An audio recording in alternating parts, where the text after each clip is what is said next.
years of his administration, and also because it was such a significant, such a historical moment for the country, with it being the 20th State of the Nation Address, obviously marking 20 years of democracy. A lot of the people that were guests of Parliament that were invited outside of politics, they knew that it was going to be a report back where they could sit back and take stock of just the amount of work that has gone into the last 20 years and the amount of successes that we have had over the last 20 years. But I think everybody is, and the President said it himself, that the successes that we've achieved as a country over the last 20 years should not make us complacent. And many of the people that we spoke to last night, they were cognizant of that, saying, look, we've achieved much, but much still needs to be done. Yeah, but the President himself, in conclusion, Lukhanyo, pointed out that the economy would be a key focus and was a major concern.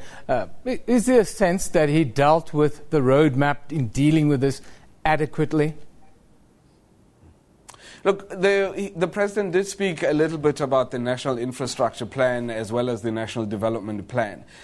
He didn't elaborate, obviously, I mean, as you know, but the political parties and the non-political affiliates that we spoke to, just ordinary members of the public, they were all satisfied, reasonably, let me put it like that, reasonably satisfied that the economy is working. It might not be working as well as everybody would like it to, but the economy is working. And the people are satisfied that the National Development Plan is a roadmap that that we have in the country, and that the next government would then have to then take forward. But people were obviously, and the fact that the President also touched on the issue of mining and the issue of strikes. People that we spoke to were saying that, look, he did deal with those things, and we should then take cognizance of that and make sure that as we go forward, we do not forget what the President has said. So there was members of the public were satisfied that, look, the President had spoken, he'd spoken correctly, and that we as a country must now take his words to heart and that we must move forward. Obviously, as you had mentioned, even the political parties, they must use the opportunity to stick the boot in, as you put it. Eben.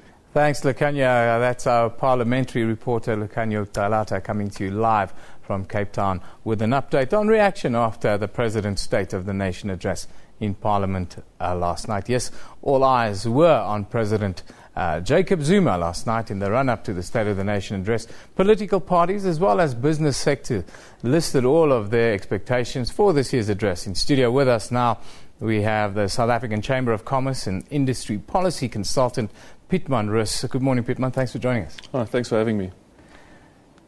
Before the address, Saki called on the President to address and enhance both domestic and international business confidence. In your opinion, did the President heed the call last night? Yes, to a large extent he did.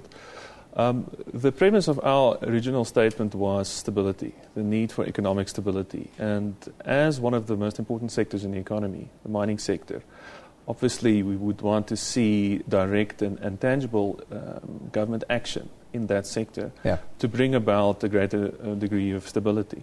So I think the details the President gave on direct government action and intervention to avoid further industrial action certainly spoke to that priority. Can you just explain to those that are not in the know the type of impact that the State of the Nation address has on the country but also the economy? Sure. The State of the Nation address is a very important indicator of what government policies are going to be over the next 6 to 18 months. So we like to see commitments on that side. We like to see tangible commitments that we can measure. Yeah. People read a lot into it, but also not enough. So it is a difficult situation for President Zuma because officially the government only has 3 or 4 months left. So it can't really say we are planning to do this, this. Yeah. But it's also an opportunity to build a bridge towards the next office and what the plans will be for them. Are you guys happy with the roadmap that we are on in order to pull our economy through this difficult patch that we foresee, not just now, but the next year or so, maybe? There's several elements to that. I think on a macro level, we would have liked to see more views on how government is going to manage our debt, because that is fundamentally one of the most important determinants of whether the economy will grow or not. President Zuma did speak about the exchange rate that's fallen, and the crucial determinant there is our large government debt to GDP ratio, and I think more could have been said there. But then on the infrastructure side, there's a lot of exciting things happening, and business is really excited to see what's going to happen there. It's the backbone of the economy, really. Yeah. But there are smaller regulatory issues that's also, I say smaller, but like sector-specific regulatory issues. That's also problematic. Obviously, the president can't address every single thing. The president used the F word yesterday that everyone dreads at the moment, fracking, shale gas exploration in the Karoo. Can that be the magic pill that gives our economy the boost to take it to that 5% growth rate that we need in order to create the jobs that South Africa needs? Well, I'd like to start off by saying that South Africa, as a small economy in the world, is very sensitive to what's happening in the rest of the economies. So we can do pretty much whatever we want to do, but if we are out of sync with the global economy, we're not going to grow. We can see what's happening now in the US and the easing off from the quantitative easing. That's affecting our currency much more than anything else any politician might say in South Africa. Having said that, the fracking, from what I hear, can unlock massive energy reserve for South Africa that can put us on the map in Southern Africa in terms of energy.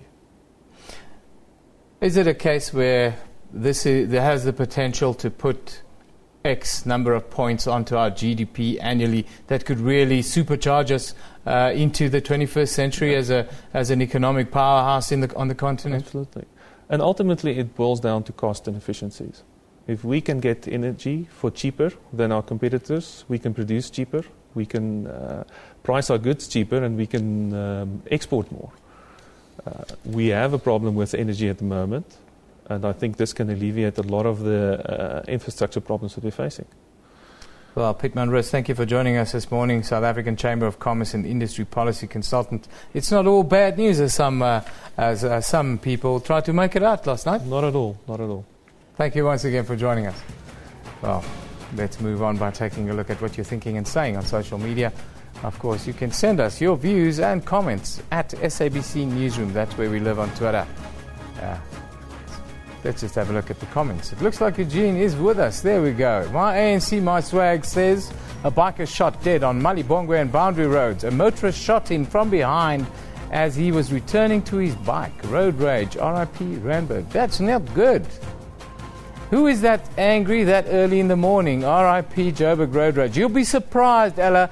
If I had to put a percentage on it, 40% of the people on the road are that angry in the morning that they could commit murder. That's just my experience. But Balwa Josie says, nothing good has ever come out of it. Road rage. That is correct. But unfortunately, South Africans seem to use the road as a platform to rant and rave, really. Sick. Catch this pig that did this. No one's safe. Why would anyone do this? Karen Aitken says that is road rage. The shooting this morning. Somebody shot dead. A motorcyclist shot dead by a motorist this morning here in Johannesburg. What a shocker that is. After a short break, we'll look at the Valentine's Day shooting of Reeva Steenkamp. This is Newsroom on SABC News.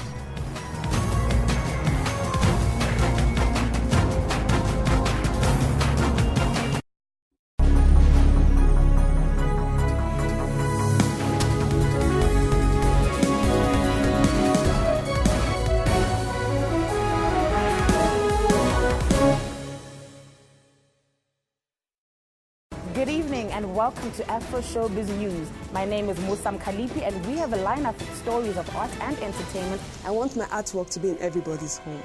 And if I want it to be in everybody's home, then it has to be affordable. the first ever produced vendor film, Elelwangi, is to be released at cinemas in Johannesburg, South Africa. What does it take to really be Mr. Ugly? Zimbabwean William Masimu has got what it takes to be one. For him, it has yet another victory as he retains his title. That's Afro Showbiz News, Saturdays, 7:30 p.m. on SABC News.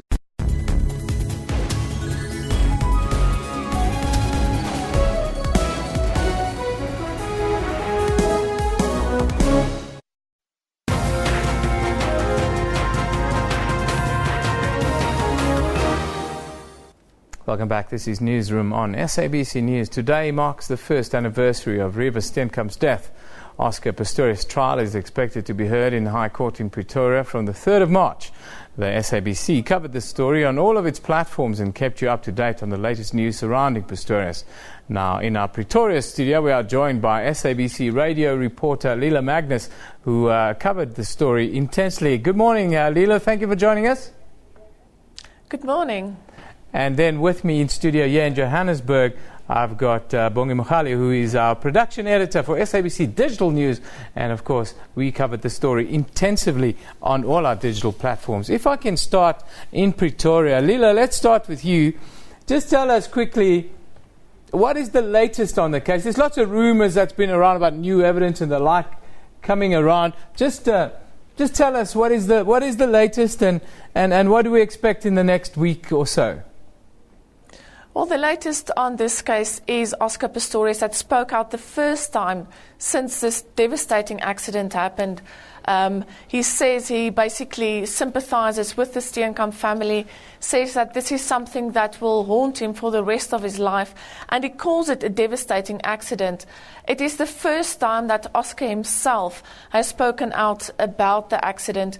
The prosecuting team has wrapped up their case.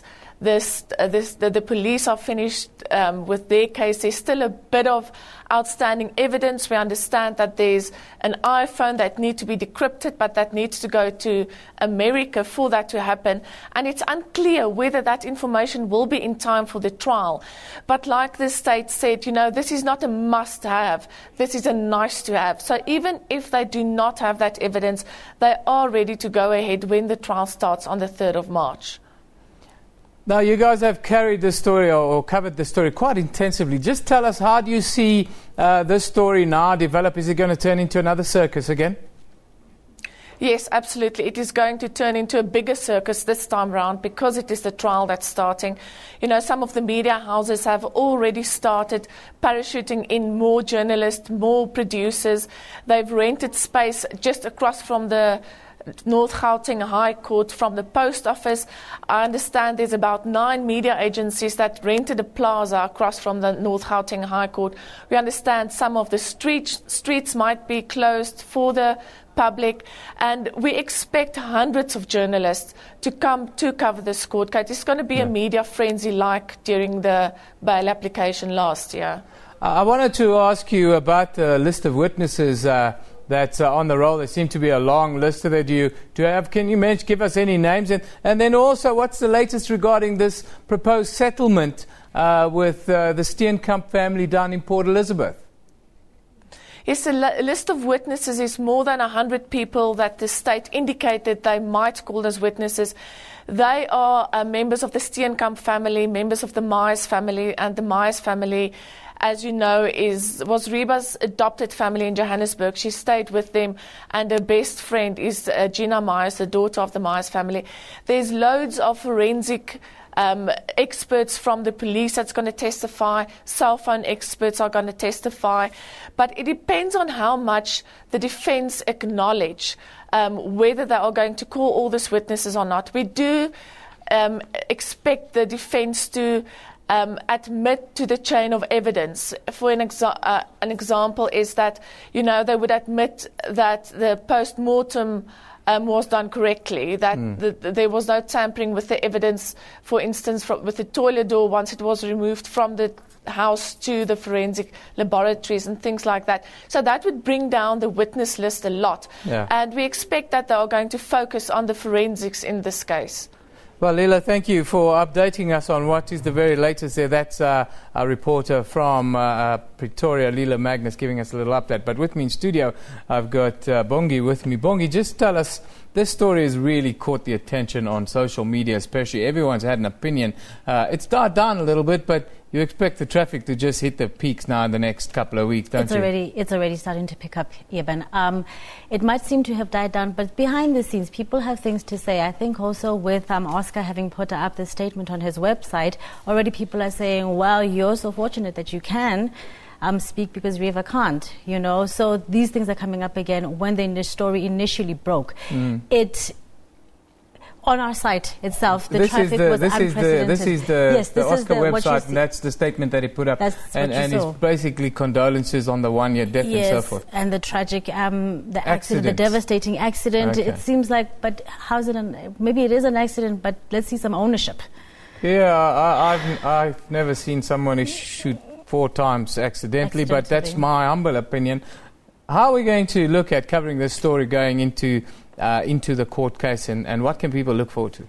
Okay, first of all, already from today, we're looking back at the year since she was shot. We've revived all of the videos that we had that time. You know, the story files, all of the comments that people had to make about what had happened. You'd see that it had captured everyone's imagination. I mean, here he was a sporting star. You know, he was South Africa's feel-good story. And now this, and on Valentine's Day, it's supposed to be all about love. She's beautiful, he's handsome, but now there's guns, there's shootings, and there's a dead body. Not exactly the perfect love story. There's a lot of, I would think, trial by social media going on. What is the sentiment amongst the users at the moment? Are people feeling a bit of sympathy now for Oscar, or are they moving more towards, well, Reeva is no longer with us? It's difficult to say where the jury sort of lies, the online jury is lying with this one. I mean, we still have Team Reeva, you could call it, and Team Oscar at this stage. You know, people who are supporting him, who are saying, well, the trial is still to start, let's just wait and see what's going to unfold. People who are saying, but she is dead, he has dead, that he did shoot her. What are we still debating here? You know, there's things that have been coming out all of this time. The settlement with the parents, why are you settling if you don't think that you're guilty of having shot her? You know, there's that sort of thing. So it's a to and fro at this point. We can't really say where the balance is going to lie at this point. Do we expect a lot of live streaming and live coverage and that sort of stuff going on our site? Absolutely. Well, once the court permissions have all been granted, of course, I mean, the journalists have had to apply to go there, and I understand that it's all fully booked up now. So there will be that. We're going to have from our unit, we've got 2 producers who have been sent on the stories, Busiar and Teole, who will be covering for us, along with obviously the SABC's radio and TV journalists who will be getting all of that. Whatever's available, you're going to have it online. Well, it's a story that's really driven a lot of traffic on social media and will continue to do so. Thank you, Bongi. Thank you for joining us. We look forward to the coverage. You guys always put fantastic things up. I'm sure you're going to run all the galleries and story files and the like, that people can really get the latest and all the detail on a very juicy story in South Africa that the whole world will be looking at. Yes, we are waiting for it with bated breath. Thank you. That's a production editor with SABC Digital News, Bongi Magalo. Let's take a quick look at what you're talking about on social media. Of course, it is very much Oscar Pistorius at the moment. Brett Lindeke says Oscar Pistorius has released a statement after a year of silence. Too bad, Reeva can't do the same. There's a lot of that kind of sentiment doing the rounds. Sir Chauchelo at the Imperial says, on that fateful morning last year, around about this time, Oscar Pistorius shot and killed beautiful Reeva Steenkamp. Justice for Reeva is what Chauchelo calls for. Sian Tombela says, today marks exactly 1 year since Reeva Steenkamp was shot dead by her boyfriend Oscar Pistorius, who allegedly mistook her for a burglar. Rest in peace. And then advocate Kataleya says 3 March 2014, the state versus Oscar Pistorius. South Africa gears up for the trial of the century. I can tell you that is what it will be. South Africa's very own O.J. Simpson trial. Remember that one? Well, brace yourself. This one might just blow a little bit bigger than that. After a short break, we look at digital tax and its implementation in South Africa later this year. You're watching Newsroom on SABC News.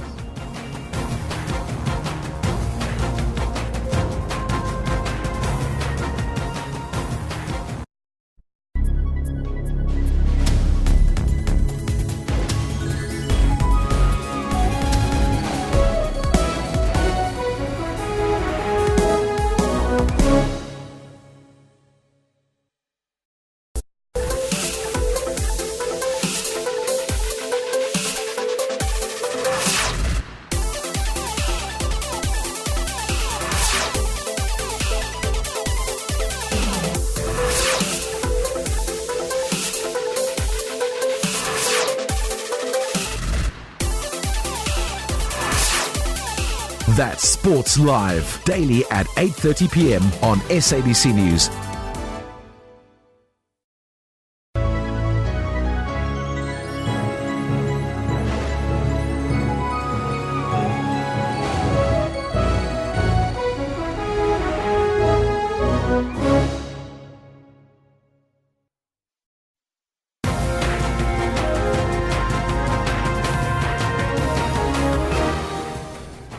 Welcome back. This is Newsroom on SABC News. Time is just after 9:30 on this Friday morning, Valentine's Day. Let's take a quick look at your news headlines.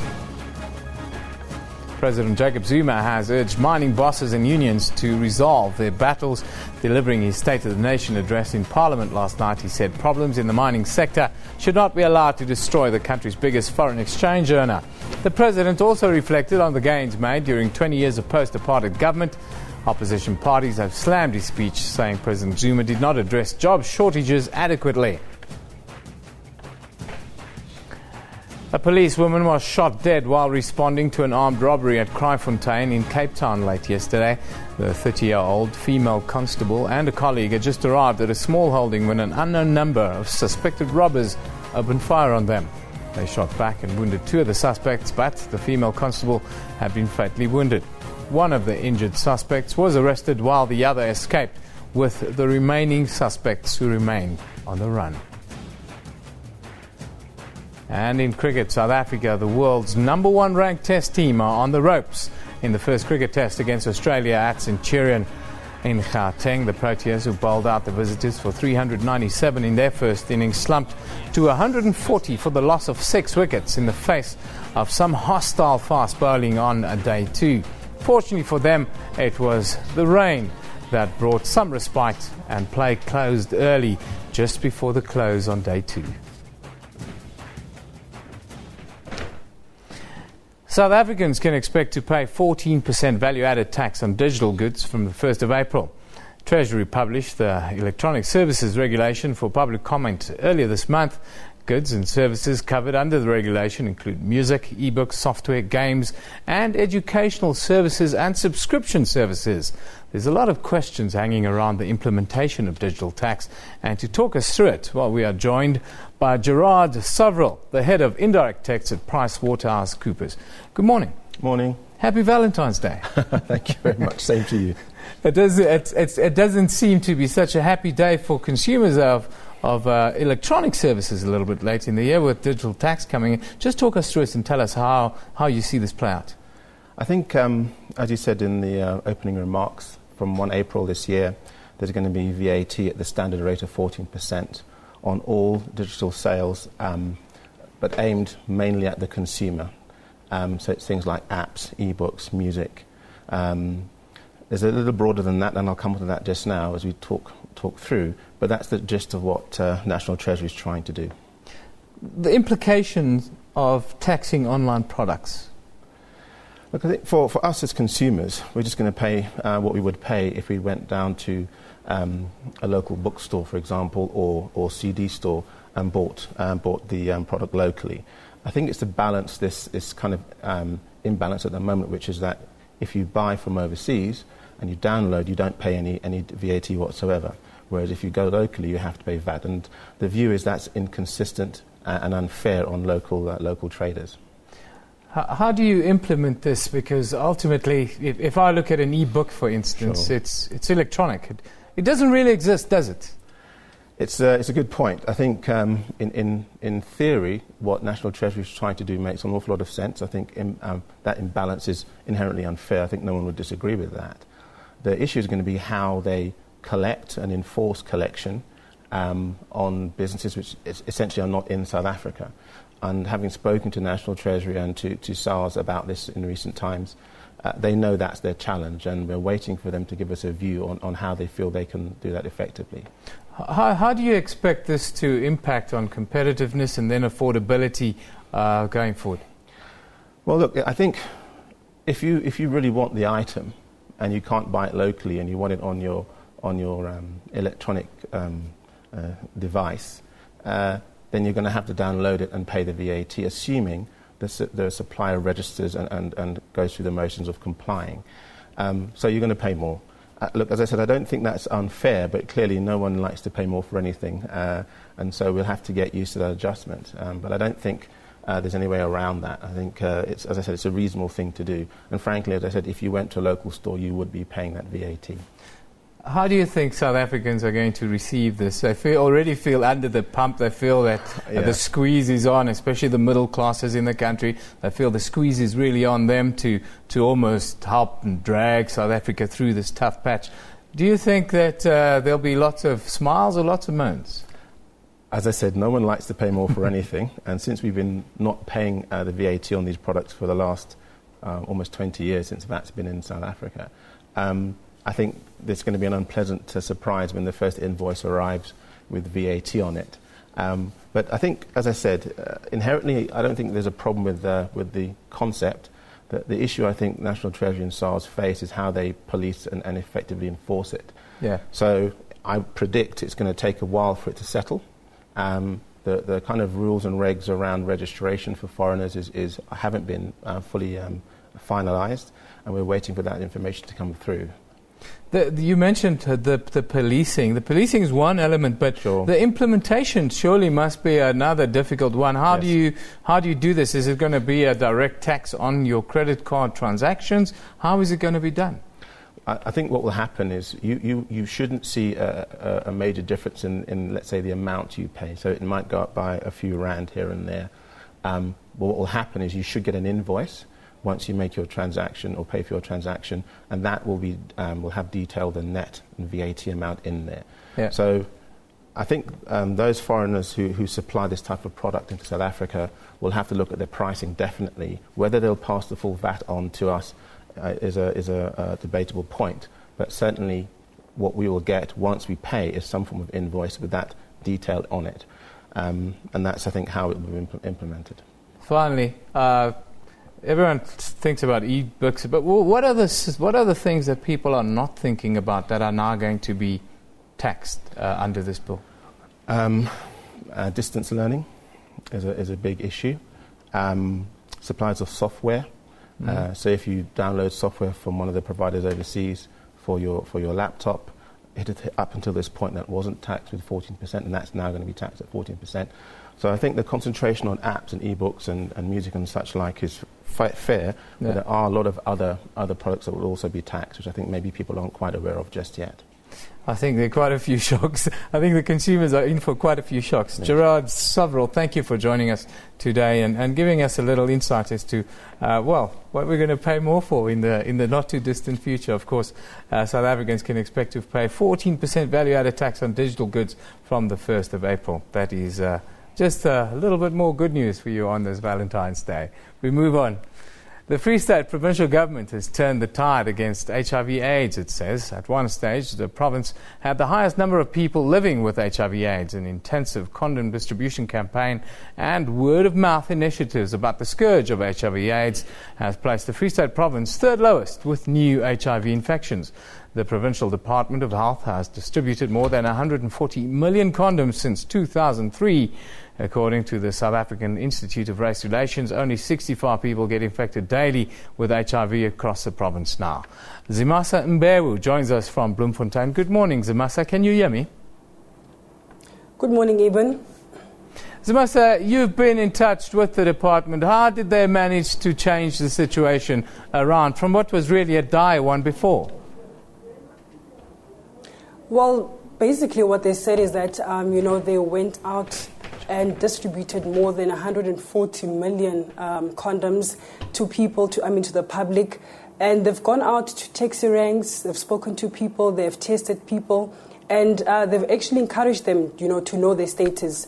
And they were saying they would also distribute condoms at hotels, everywhere where they know there's a lot of people. And they say this has really, really worked well for them, especially for people knowing their status. Because people in the past, they were scared of knowing their status. But this time around, a lot more people coming through. And also they say they were able to prevent the mother-to-child transmission of HIV, which also worked very, very well and in reducing the number of new infections. And they say now that, there's a reduction in new infections, they're trying to keep it that way, but also going, encouraging more and more people at schools and everywhere where they can be able to reach people, they just get them to know their status. Now, Zuma, this is obviously a long fight that still continues. Well, what are the challenges that the department that have isolated the new focus as they continue the fight against HIV/AIDS? Well, even they say the most important is that they aren't able to reach certain groups of people. Now, these would be your sex workers, also people who are having sexual relations, like men having sexual relations with other men, and also people who are using drugs, using injection and so forth. So they're saying those are the most difficult people to reach. But they say they are looking at many ways in which perhaps they could be able to reach them. And those are actually the main focus, and also people working in the mines, because previously they were not able to reach mine workers, but now they're working with certain stakeholders to try and reach mine workers and to test them, and that's exactly what they're doing at the moment.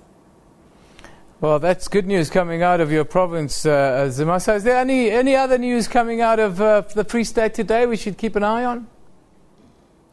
We're following up on a story in Kroonstad, the Moqhaka municipality, where more than 800 municipal workers, could face dismissal today. The municipality they sought a court order for these workers to return to work already by Wednesday, and they have defied that court order. So today they have mentioned that they will actually, issue those dismissal letters. Well, this actually goes back to the point that these workers were saying that there is a lot of corruption which happens within the municipality, and they're waiting for investigations to be concluded into allegations of maladministration and nepotism against the municipal manager. But the people that are conducting these investigations is the Department of Cooperative Governance, and they've said that they are still within, the period of time in which they were given to conduct investigations. So, the fact that these workers are still on strike, it's actually illegal. So by today, we could see a lot more than 800 of them, facing dismissal. And this has disrupted services, not only in the town of Kroonstad. We have Volduns, Kroon, Stainsrus, all those towns that fall under Moqhaka municipality. And the municipality already said that they've lost 6 million in revenue. And it's affecting, residents, garbage has not been collected. So it's quite a serious issue. We're following that story up. Well, we look forward to what comes out of it, Tamasi. Thank you very much for that contribution. That's our reporter, Zuma Sambe. We're coming to you live from Bloemfontein in the Free State. Well, now standing by here on the other side is Anton Meyer. Anton Meyer is a very well-informed sportsman. And today, Anton, you've got quite a nice story on how the rule changes of Varsity Cup rugby could be implemented elsewhere in the world of rugby. Exactly. We're speaking to Jonathan Kaplan, who joins us in our Cape Town studio. The Varsity Cup rugby tournament kicked off earlier this month with a number of new laws introduced to the game. Varsity Cup rugby has been known for the introduction of experimental and innovative new laws in an attempt to improve the flow of the game. Varsity Cup rugby, one of the new laws introduced this year is a dual refereeing system. One of the new laws introduced is a new dual refereeing system, which might confuse some viewers. In our Cape Town studio, to talk to us through the new laws, like I said, we are joined by Jonathan Kaplan. Jonathan, thank you very much for coming into our Cape Town studio. Let's start with the most notable new law, the dual refereeing system. How does this work? Morning, Anton. Look, this is not a new innovation. This was tried in the Khoisos rugby in Stellenbosch as early as the 80s. And I personally had a go at it in 1990 with a bloke who was Afrikaans, who I never knew, and we refereed 6 or 7 games together, and it worked exceptionally well. So I'm a big fan of it to start with. It's taken 24 years to come on board, but take my hat off to whoever the innovators were. particularly if it was Saru, because there is no question in my mind that the mere presence of a second referee on the field, it's not just another set of eyes, it's actually a presence, will create more space. And we all know that space is a premium because players are bigger, stronger, faster than they were 100 years ago. So the result has been a lot more flow in the Varsity Cup.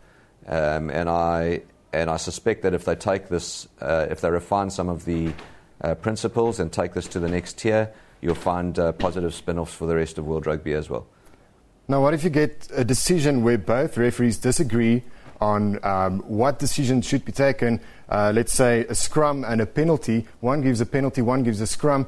What do you do in those instances with two referees on the field? It's very rare that that type of thing happens. As you've seen in the first 2 rounds, that didn't happen once. And when it does happen, it's quite simple to remedy. There's a 10-second discussion. They'll decide what happened first, or if there was foul play, which will override whatever happened first, and then make a decision based on that. The bottom line is that the game demands accuracy. The public demands accuracy. We need to move on from where we were to where we need to be, and a 2-referee system allows that progress. I want to move on to the free mark rule, where you can catch a ball anywhere in the field, not only in your 22-meter area, and you can you can mark the ball, which allows you to make, you can catch the ball anywhere on the field.